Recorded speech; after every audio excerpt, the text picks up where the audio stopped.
3, 2, 1. Let's begin at the beginning with Fac 1, the poster, which appears in the movie, film. brought by you. Yeah. When you were asked to do a poster, it was your second ever job, wasn't it? Your first job was to do the something for Nick Franks for a mixing desk. Actually, yes, there were. I was still at college. It was third year, 70... Gosh, it must have been 77, 78. Yeah, I did something for Nick Franks, for his mixing desk company. I did something for a clothes store in Knutsford. For a man, but funnily enough, for a man who then became the first loft developer in London very soon afterwards. New Caledonian Wharf. And there was the poster, which was third term, March, April, third term of art college. You were still at college. Yeah. And you approached me at a Patti Smith concert. Yeah. Can you remember what you said? Well, okay. So I actually don't think I did. My version of it. Yes. My version of it is that being at college alongside Malcolm, who was already working for the Buzzcocks, and beginning Malcolm with being magazine, Malcolm Garrett. Malcolm Garrett. Yes. I was envious of this kind of real place work that Malcolm was doing. I mean, the punk and the new wave scene was the single most important thing to us at that point in time. That was the kind of pop culture, epicenter of young person's life in Manchester. And Malcolm was doing the Buzzcocks, and I was jealous. I was at college with him, with a desk next to him. He was doing this real stuff, and I was kind of stuck doing college, briefs. And so apparently you didn't like your colleague. Well, I didn't like no, hold college. on. I actually met your by pure chance interviewed your professor about 3 weeks ago, who said that Really? the first job you were set, you were so annoyed, A, you refused to do it, and B, you rang up your school to complain about the college. I don't know. You did. I don't know. I doubt it. I doubt it. So the only genuine anecdote, the only true anecdote that I can tell you about Manchester Polytechnic, now Manchester Metropolitan University, is that it's one of the only colleges in the UK and having now spoken in colleges around the world, my own college is the only one that has never invited me back to give a talk or a presentation. And in fact, when a journalist inquired about that 10 years ago as to why they had never invited me back, the official college response was that Peter Saville is considered an unsuitable role model in this college, and that's why we haven't invited him back. So that's Manchester Metropolitan, formerly the Poly, and its attitude. Even though I became external assessor for the degree for the college down the road, my own college doesn't want to know. Doesn't want me in the building. It's punk. It's post-punk. Yeah. Your best pal at college, Malcolm Garrett, is doing the Buzzcocks. You're jealous. Right. What used to happen? Yes, I was envious, jealous, but not so much. It was just I kind of wanted to sort of do something as well, and the person I would pester was Richard Boone, manager then of Buzzcocks. Yes, and at a television gig one night that we all stayed for because we went to see Blondie but hung around to see who Television were. After the television gig, I went to Richard Boone and said, Richard, do you have anything yet? Is there another thing? Have you found another group? Is there some work I can do through you? And he said, well, no, not yet, but go and see Tony Wilson because I've heard he's thinking of trying to organise a club night. And everybody in Manchester knew you indirectly. And I had that kind of vague link to you through Alan Brackey, a photographer who'd done some pictures for you once. And he said, well, just phone Granada. So through Alan, I came to see you. And in fact, I met you in, is it the canteen, the refectory of Granada Television? The canteen at Granada where you brought I brought some books. You brought your book. And the main book you showed me was Tishold. Jan Tishold, because I didn't feel that I had actually done anything. I didn't feel that I had actually done any work which was representative of what I wanted to do. So I thought, well, all I can do is show Tony something that I'd like to do. So I bought I brought along Jan Tischold and said, "This is kind of Jan Tischold, who is Hungarian, or he was probably Swiss and one of the typographic designers of the modernist movement. and a hero, and the man who redesigned Penguin in the 50s. Yes. All those green, white, and green books. Yes, and So, he was a kind of one stage removed from the kind of slightly more hardcore constructivist early modernist look which Malcolm had been kind of employing and reinterpreting for the Buzzcocks, and Tischold was one step removed from that, cooler and kind of, more sophisticated. And when you're at college, you never really want to tread on the toes of one of your fellow students. So I felt I had to look somewhere beyond where Malcolm had gone, and Tischold was for me the place to go beyond. Then, Louis, having looked at the book, Alan Erasmus and I asked you to do a poster for these 4 nights of this club, which Erasmus had called the Factory. I'm glad you mentioned the 4 nights.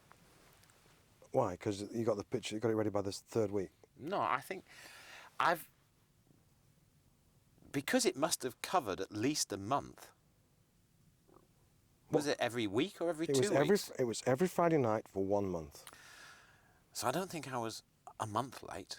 No, you weren't. You were just 2 weeks late. It arrived halfway through. Oh, well, that's okay then. Yeah, you just missed the first 2. So not exactly as portrayed in the film. Yes, in the film, it's the first night, you arrive, it's late. I know, but the thing is that the sort of quintessential point is that usually a poster is a sort of one-off event rather than a whole kind of month of events. So now you're blaming me for having 4 nights and not... No, I'm just pointing out that, yes, it probably was, I can't remember, but it probably was late, but probably not entirely uselessly late. Maybe just 50% useless. Do you remember the great, wonderful tour photograph book for a New Order Tour of America, which was a 43-date tour? Yes. Can you remember on which of those dates that book finally arrived at the merchandise stores? That's a different topic, but... 37. Good.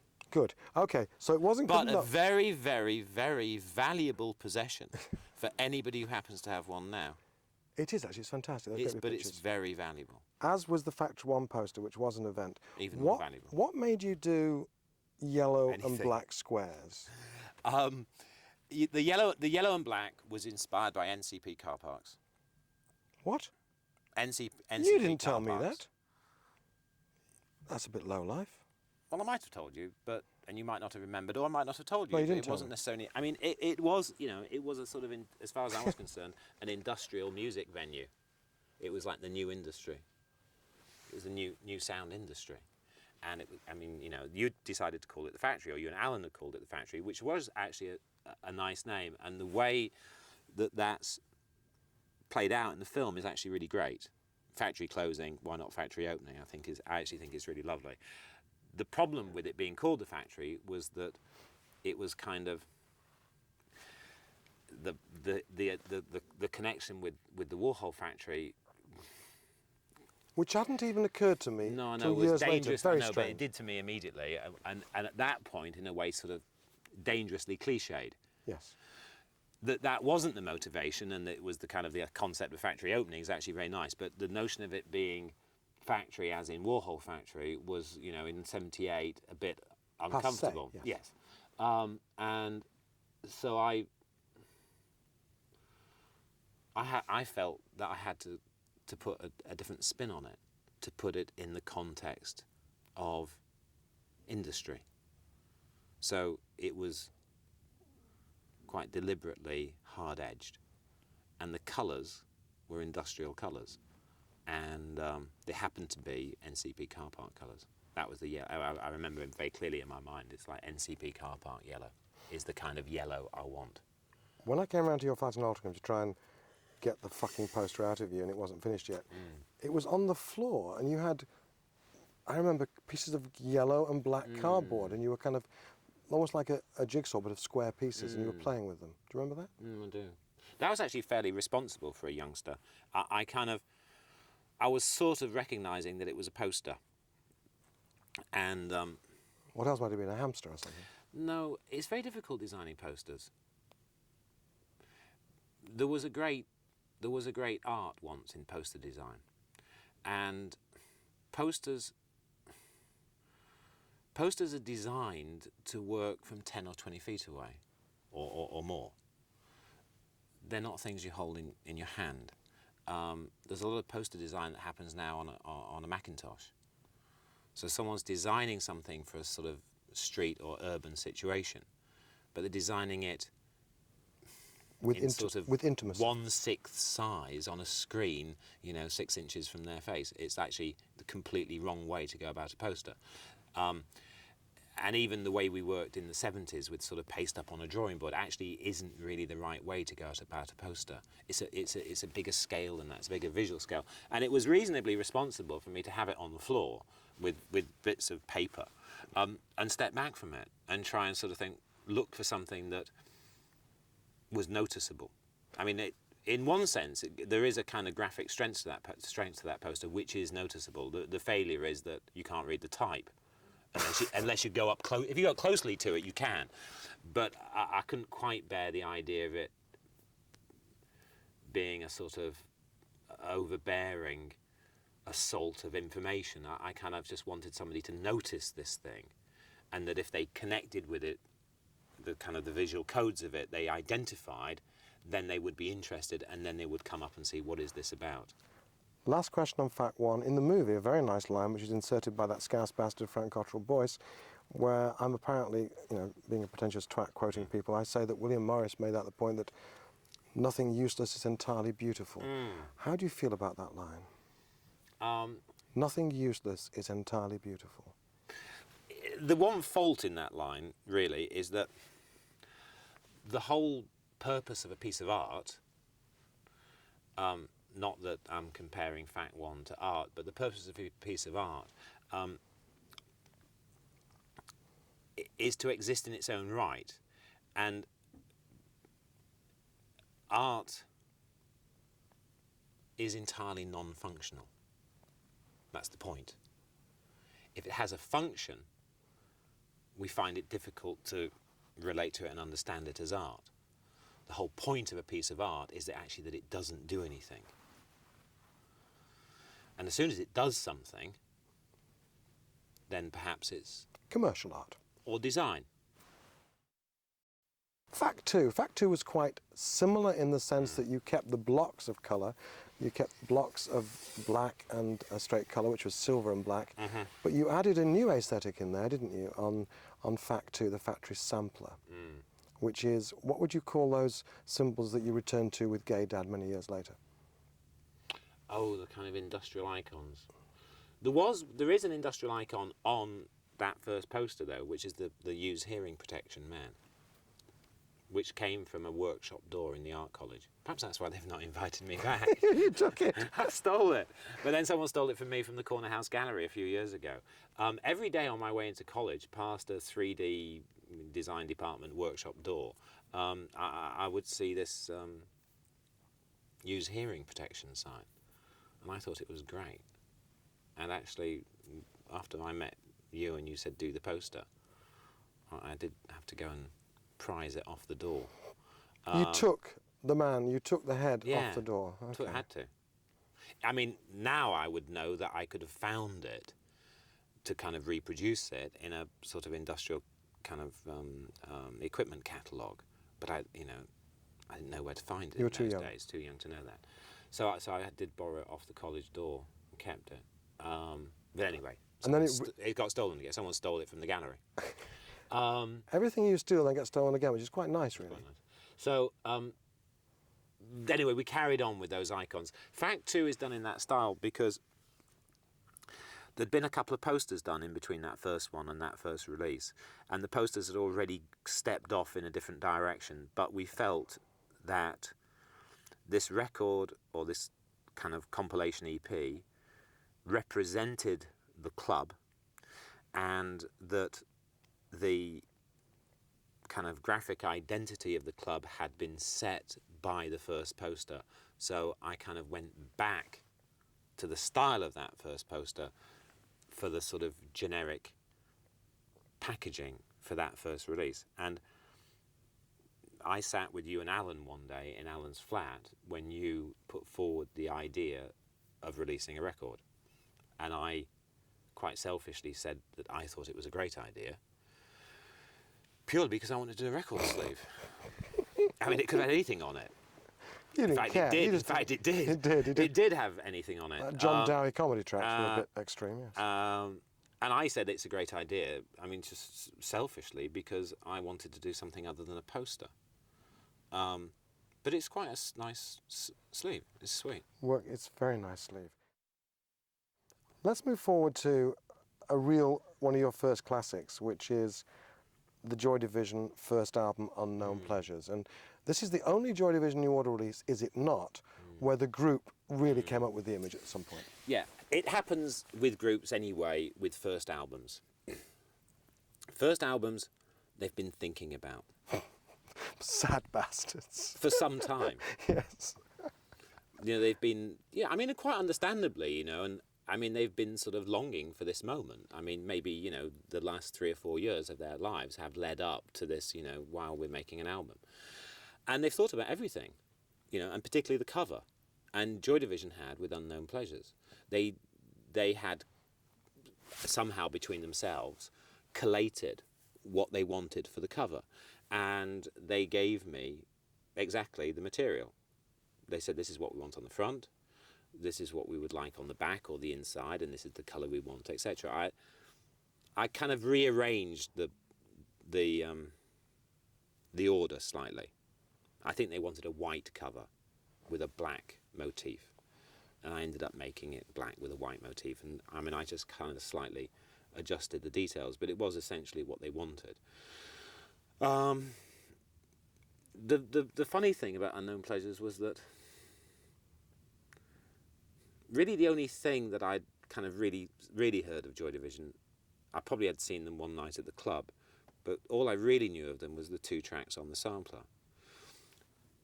And I seem to remember that moments of one track were kind of listenable to. And I did the sleeve because it was an album cover and I wanted to do an album cover. And I went to Rob's house one afternoon, I think with the artwork. There was a quite particular reason that I went to Rob's. And when I got there, he said, "Oh, we've got a test pressing of the album. Do you want to listen to it?" And I was really stuck because I thought, oh no, I don't know if I can face 40 minutes of Joy Division. But I couldn't say no because, I had been at least given the honour of having done the cover. I mean, it would have been terrible to say another day. So I sort of summoned up a look of enthusiasm and sat down. Within about 20 seconds,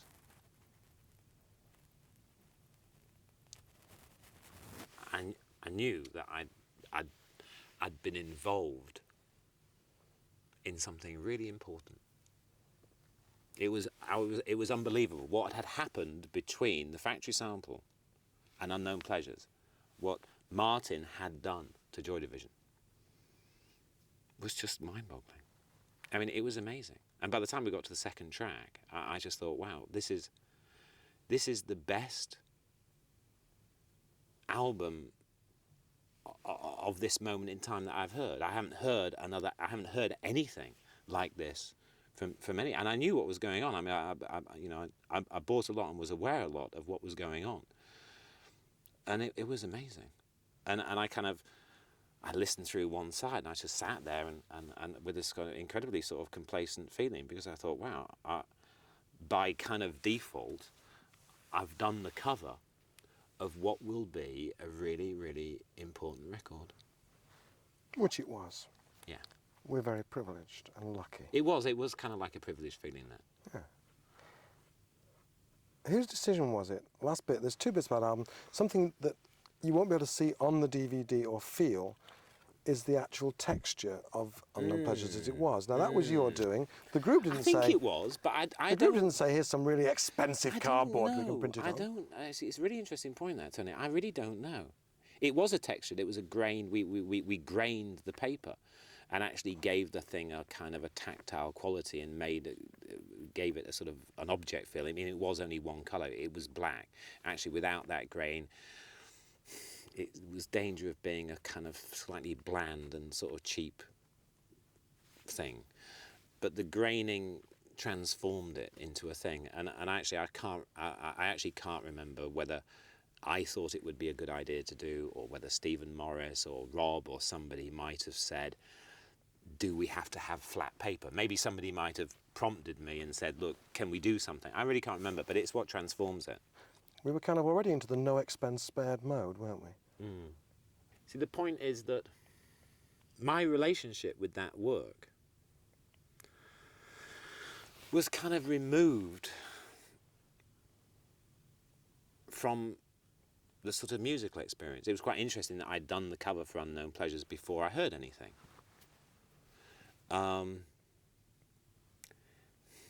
What I was doing was not to do with the music. And I mean, in a kind of lovely sort of altruistic way, because nobody was doing this for business, and because nobody was running a business, I was left with remarkable freedom, which I can't even say I took advantage of it, because I didn't really even, at the beginning, I didn't actually realise that it was freedom.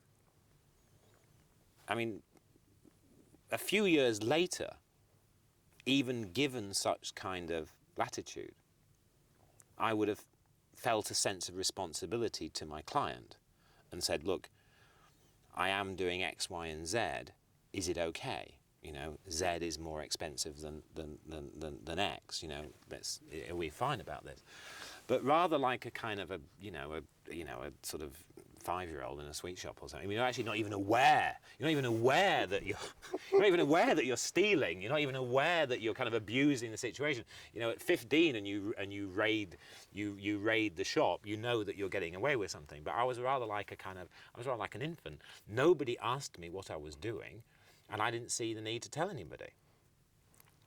Which obviously culminates in Blue Monday. Well, let's go on to Blue Monday then, because Blue Monday, it has this famous thing for having lost 5p on every copy sold, which it did due to our strange accounting system. But the strange thing about Blue Monday is that you'd had the idea for Blue Monday and Power, Corruption and Lies. You'd had the idea of the flowers, which we'll come back to in a minute, for Power, Corruption and Lies.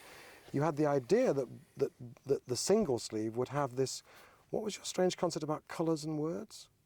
Oh, colour alphabet. The single sleeve really is a giant floppy disk. It's a floppy disk. It's a kind of Klaus Oldenburg interpretation of a floppy disk. But then why did it have to have this 5-colour printing on the outside as well as being a floppy disk? Because I was thinking through Power, Corruption and Lies at the same time, and the identity for Power, Corruption and Lies was going to be the colour code. And having established that would be the identity for New Order and Power, Corruption and Lies, it did make sense that seeing that Blue Monday was related, not on it, because that's how it was in those days, but it was related, that should be the kind of coherent identity for that whole body of work. So Confusion carries on the same concept into slightly different territory. Blue Monday itself, Blue Monday itself is directly based on a floppy disk. I saw them at their rehearsal studio to show them some possible images for Power, Corruption and Lies. And whilst I was there, I kind of just looked around me and I picked up a floppy disk. And I didn't know what it was. It was just this really charming, small, black kind of vinyl square thing. And I said, well, what's this? And Stephen said, oh, it's a floppy disk. And I said, oh, it's for the sequences. Yes, it's for the sequences. I kind of knew what a floppy disk was, just never kind of We weren't working with computers yet in the studio. And I said, it's great. And I said, well, can I have it? And he said, no, that's not that one. But he found me a blank. And I left the meeting that day with a blank of a floppy disk. And I listened to some of the tracks. I heard Blue Monday in their studio. And then they gave me a tape with some stuff on and with Blue Monday on. And I mean, it was not a great test of my imagination to understand that actually the kind of the essence of Blue Monday was on this floppy disk. That it was, Blue Monday. Blue Monday is a sequenced, machine-driven piece of music, and electronic machine piece of driven music, and is in a way kind of non-human. And that obviously the heart of this machine music was this floppy disk, or the brain of it was the floppy disk. So to me, the floppy disk was Blue Monday. So by the time I'd got back to London that night, that was the cover. I thought I must make a simulation of this floppy disk to be the cover. So I had to fake a floppy disk, Tony. So that involved things that a sort of average 12-inch single might not involve. It involved obviously an outer cover, but it definitely involves an inner cover.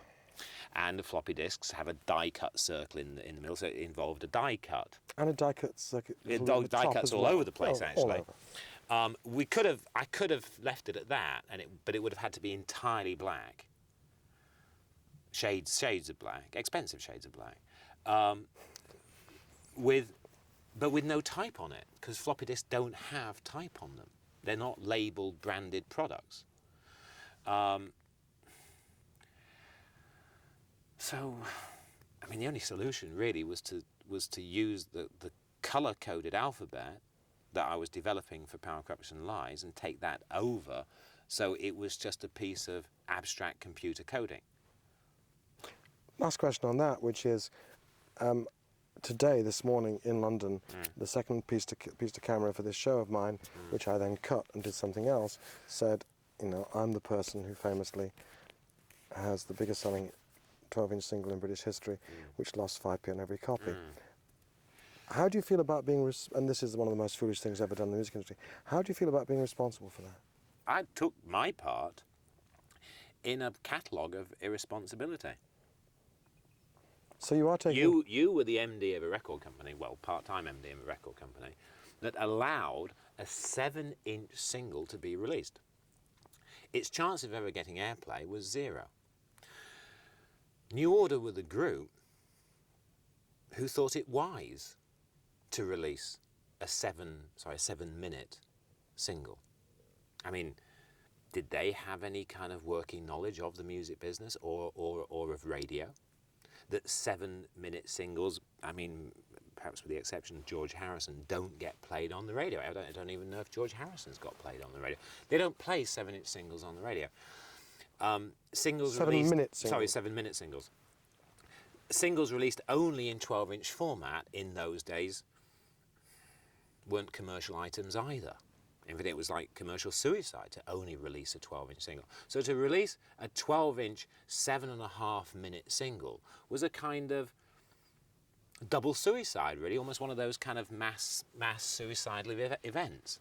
So you thought, why not add my little bit in here? Well, I just did exactly as everybody else was doing, plainly. I did exactly what I wanted to do. And actually, I question the way it's played out in the film. I don't think anybody knew. I don't think anybody knew at all how much that sleeve was going to cost. Because I don't think anybody looked into those things in those days. Let's go now to Fontana Tor. That moment before you walked across the grey rehearsal room that night into Steve's corner and saw your floppy disk. And you have to know that as you were walking across the room before you got there, I foresaw it all, like Teresa's lines here. I just realised you would see your first floppy disk. Oh, right. I knew as you were walking across the room, I had that moment as an epiphany. That was just shortly after you waved in our faces a postcard from the National Gallery. Please tell us about the postcard. Okay. The album was called Power, Corruption and Lies, as we know. Martha was my girlfriend, was with me. And I just started buying postcards, and just that I liked. Gave up on the cover for that day. And one of postcards I picked up was the Fontana Tor roses, because I liked it. It was a sort of chintzy painting, and it appealed to me. She appeared alongside me and saw me with this, and she said, "Are you thinking of using that? Or you?" And I went, "No, of course not. I just like it." And I thought, no, these flowers, not for power, corruption, lies. And then, of course, I thought, oh, fine, yes, they're perfect. It was the perfect camouflage. The kind of romantic, 19th century romantic, chintzy bowl of flowers was just the perfect foil to power, corruption, and lies. Last little bit of that story, which is wonderful. So you wave this postcard at us. We all go yes. You then say, "But we've got to go and photograph the real image now." Yeah. We then spend 4 months of our lives, me personally, getting. Well, that's the best bit of the story, which I don't really know if it's true or not. But your anecdote is the best bit. Well, we couldn't get it came to pass that. It came to pass that we actually we got him in. I got him into Norwich Castle. Oh yeah, but not only that. Trevor goes that's in. The great bit. Well, Trevor goes in, takes the photograph. We get the photograph of the real Fontana Tor flowers. Yes. And then everyone, including you, decides you like the brown tint on the postcard better. That's true. But the grey tint on the postcard. The best part of the story is that having settled upon this image, and Bernard saying, yes, it's wonderful because there's some flowers in one of the songs. That's usually about as... profound as our musicians get. Thank you, Bernard. We couldn't get the picture. We couldn't get the image to reproduce. There should have really been no problem. I was very, very anxious about telling the National Gallery that it was for an album called Power, Corruption and Lies. That I felt would upset them. And it was one of the reasons that I went down the colour-coded route. I actually didn't want to write Power, Corruption and Lies on this cover.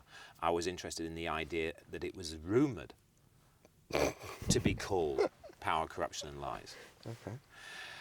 But we couldn't get the image because they had somehow, strangely, lost the reproduction transparency in the museum. Normally it would not be a problem. They would have made a new one for us. But they couldn't make a new one because the painting had gone on long loan to Norwich Castle. And I said, well, how long? A month or so, thinking I can get away with that. I usually do. 5 years. I can't get away with that. They won't wait 5 years for that one. And it was anyway. We looked into it, and it was not possible to go and take the photograph ourselves. And you actually managed to get. I think I wrote. Go ahead. I wrote to an MP or something and said that it was. Well, as a member of the taxpaying public, it was my painting. Yeah. Yes. I might have got. Do you want my version of the story? Your version, good. I like different versions. My version of the story is that we were refused permission at all levels. So there was a pause, and after several weeks, you interjected and said, "What the hell is going on?" I explained that we had really only agreed upon this picture and we couldn't get it, and it was in the collection of the National Gallery, and we couldn't do anything. And my understanding of it is that sort of Tony Wilson went into kind of Granola reports mode, and spoke to the director of the National Gallery, and who obviously somebody had briefed on the situation and that there was a problem, and that you asked him who owned the painting. That he, on behalf of the gallery, was refusing access to us, and you said, well, fine, but who owns the painting? And his reply, I heard, was that he said he was rather kind of lost for words, and ultimately came out with, well, the people of Great Britain own it. To which you reportedly said, well, the people want it. And confronted with that, he said, well, if you put it like that, Mr. Wilson, perhaps we can make an exception in this case. It made a good sleeve. It appears in all the books, doesn't it? It's very famous. It's my favourite piece of work. The juxtaposition of the historic romanticism and the kind of contemporary coding remains for me my favourite piece of work. It strikes, it's a balance, it's a kind of slightly uneasy balance between modernism and romanticism. Right, another image very quickly. Again, groups after the first album don't give a damn anymore. It's not that they don't give a damn, it's that their life changes so dramatically that they don't know what's hit them. That they don't have time for anything anymore. They don't have time for themselves. They don't have time for their families anymore. They don't have time to think. They hardly even have time to write songs. Second album then, they don't bring you an image, you bring them an image. Second album, they're in Britannia Row in London recording an album, and the issue of what should we put on the cover comes up, and they're still trying to write, I would imagine, write the songs or put the music down, and already somebody is saying what's on the cover, and nobody's even had a chance to even think about it. So they came to visit me. Rob brought them round and said, we need to talk about the cover and we've not had time to do anything, so can you propose something? Well, put on the spot like that, because I kind of, I think I expected them to come with some notion, and they didn't have a notion. So put on the spot, I kind of reached for something which I liked and felt was important at that point in time, which I'd seen sometime in the recent months. And I said, well, I feel, and I should open the book and put it down in front of them. I said, for me, this is important at the moment. The book was Photo magazine. It was Photo magazine, which was published in those days mainly in Paris, and it was a journal that would come out every 2 or 3 months and was a kind of resume of, state-of-the-art photography. And in there was a series of work, black and white photographs by a man called Bernard Pierre Wolfe, art photographer based in New York. And he had done these apparently real scenes, almost tableau, in a graveyard. But they were so remarkable and florid and over the top that you couldn't really believe that they existed. I mean, I'm still not sure if they really existed, because some looked like he'd faked them. Were they carvings, or were they people covered in Well, that's the problem. dust? I mean, the story... We don't know. No, as it's told, it's a remarkable cemetery in northern Italy somewhere, where there is a local kind of cult or obsession with grandiose family crypts and tombs. That's the story. Now, Anton Corbijn says that he has been to this cemetery. So Anton is the one who would actually kind of validate it. Some of the photographs are difficult to believe. They really look like Wolfe set them up and dusted people down and said, just stand still for a moment whilst I shoot this. I'm really not sure if they're real. But it's Italy, it's northern Italy. The craftsmanship and the skill is there, so maybe they were real. For 3 months, I can remember you bugging me because you wanted to shoot those things as if with people covered in dust, didn't you? Possibly. I mean, I'd already, by that time, I'd become friends with Trevor, and we were very interested in doing our own version of things, in creating things. That's Trevor, the man who photographed Key. Trevor Key, the late Trevor Key, who did the Tubular Bell. That was Trevor's first record cover, was Tubular Bells. So you wanted to go and create. Well, maybe we did. I can't remember. We might have done. It would have been the silly thing the sort of silly thing that we kind of got excited about. But in the end, we did use the Bernard Pierre Wolfe. And the interesting thing was I put the images down in front of them with no idea at all what they were doing in the studio. That Unknown Pleasures, which they'd selected themselves, suited the kind of hard technical edge, the kind of modern edge of that first album. And this was a neoclassical image. This was totally kind of neoclassicism, these Bernard Pierre Wolfe pictures. They were the difference between the underpass in Manchester in the iodine light and the cathedral. That's the kind of the territory that it covered. And I tentatively put them down and said, well, I like this at the moment. I expected them to sort of say, well, yeah, but have you got anything else? But they didn't. All of them kind of leant forward onto the table and started to turn the pages of the magazine and look at this whole selection of pictures, and they were fascinated by them. And within minutes, they'd sort of gravitated towards one picture and said, we like this one. I said, do you? I mean, I was thrilled because it was just directionally, it was right. Because remember, my agenda was not. Well, it wasn't the music, because I couldn't hear the music. My agenda was something completely different. But it connected with them. And of course, Ian was there. And in those days, by virtue of being the writer of the songs and the conduit of the songs, you have to identify that person as your client when you work with a group. There's always somebody who's the client. And it's the person whose prime art you're servicing. So you couldn't do a Joy Division cover without Ian. It's the look in his eyes that you need. What anybody else thinks doesn't really matter. It's the person who has expressed themselves through this material that you are bringing a visual for. So if it's not right for the writer, it's not right. And Ian was there, and this is the strange thing about Closer. It made sense for Ian. Now, later, when I heard what he'd written,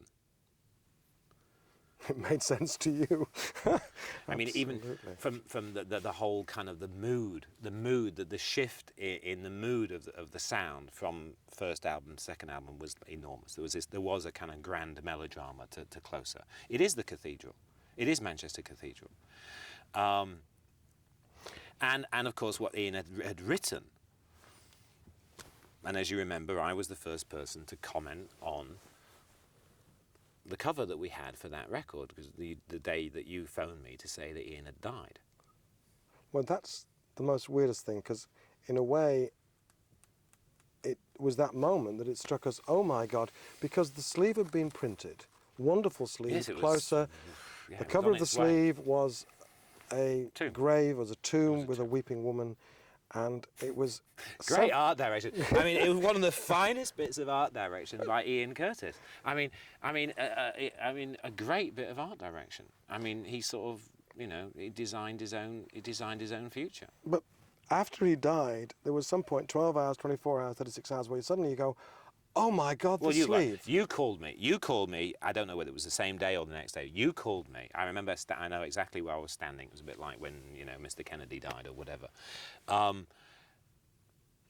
You called me and you told me that Ian had died. We talked on the phone for a few minutes because I couldn't quite understand why it had happened, the same way everybody else couldn't understand it wasn't what anybody expected. And during that conversation, I thought of the cover. And I said, Tony, it seems a bit kind of crass to mention it at this point, but we have an album on its way to release, and it has a tomb on the cover. And you went, oh my God. And I said, you better find out what we're going to do. You better go and talk to them and find out, because if we have to change this, we have to stop it. And it came to pass that they said it's what we agreed together, and it's what Ian said he wanted. So we stay with it, and that's the cover. If it seems exploitative, then fine, but that is the wrong reading of the situation. The danger was that it would look as if we'd done it deliberately after Ian had died, which of course wasn't the case. When did we care what people thought? The one that seemed to come, I mean, I just attribute it to you, but I'm sure you stole it from somewhere, you bastard. The stock shot aesthetic, and the three pieces we're going to talk about very quickly. All right, okay, so my approach to the whole thing is like a shifting... This is the last bit, is a sort of shifting program, and it's a shifting program to do with fashion. Yeah. Okay, it's graphic design as fashion. It's graphic design within the shifting terms of popular culture. That's what it's about. So where we start in 1980 is, of course, not where you end up in 1990. By the time we get to late 80s, early 90s, the sort of the retrievalist revival period of the 20th century has already brought itself back round to where it started. So by the time you get to 88, 89, you're actually already back at the 70s. So neo-70s starts round about 89. It hits the high street with Gucci in 94, 95. But as a mood coming through, it's quite evident from the late 80s. I found that you could do neo-70s not by reproducing it yourself, but just by visiting photo libraries that were, by their very nature, so wrong they were right, which is one of Bernard's lines. Yes. Places like Image Bank, I mean, they have kind of sharpened up their act a little bit in the last five years. to kind of have a contemporary place. But back in, 10 years ago, they were just treasure troves, time capsules of imagery that was so totally past its sell-by date that it was groovy again. So in the same way that Tom Ford went into the Gucci archive to find what to reinterpret in 94, 95, I just went to the image bank and looked for the material that just kind of just quintessentially defined the moment, and then repositioned it somewhere else. So had I been doing a travel brochure for Palm Springs, nobody would have noticed. No, that revival well underway. Which was the first? Was it electronics getting away with it, or was it the Halucienda poster? I think it's electronics getting away with it. There was a particularly laid-back sound to that, and the title getting away with it. And Neil was involved. Neil Tennant was involved. And there was a mood. And I listened to it, and the mood of it, and when I heard the title, the first thing that came to mind was a sort of J&B ad from Playboy in the 70s. It's what it sounded like. It was like something that Dean Martin might have sung if he was still around and sequenced. And I thought, getting away with it. I mean, it's a glass of whiskey, isn't it?